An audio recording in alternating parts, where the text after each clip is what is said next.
Odisha plus खबर ही क्रांतिनगर बासिंदा द्वारा माँ लक्ष्मी पूजा पालित। मयूरभंज जिला बामनघाटी उपखंड रायरंगपुर म्यूनिसिपालिटी अधीनस्थ लिंक रोड रे थिबा क्रांतिनगर महासमारोह रे माँ लक्ष्मी पूजा पालित होईछि। मुख्य पुरोहित गंगाधर पंडा वेदमंत्र उच्चारण रे माँ लक्ष्मी आस्थान सुशोभित होइतिला।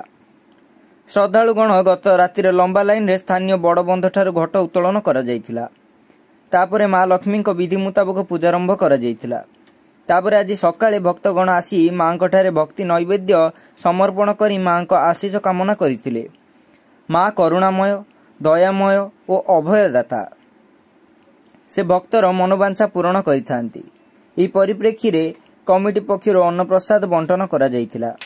एथिरे क्रांतिनगर समस्त बासिंदा साहाय्य और सहयोग करथिले। मयूरभंज रायरंगपुर श्यामलंदु परिडांग रिपोर्ट ओडिशा प्लस।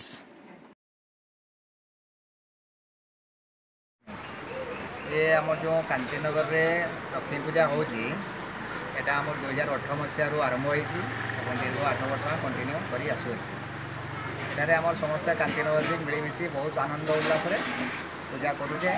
पूजा करने सहित आम ये प्रसाद सेवन बंदोबस्त कराऊँगी।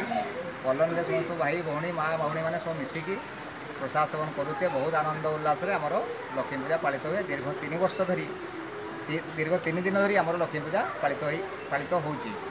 3 दिन भितर आमर पूजा हम ता सहित घट उत्तोलन पूजा ता सहित प्रसाद सेवन एवं लास्ट आम विसर्जन होची।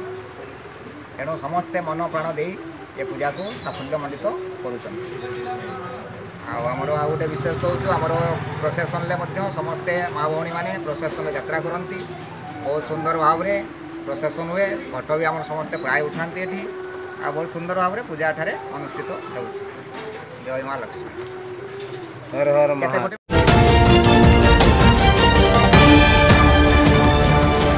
ओडिशा प्लस खबर ही।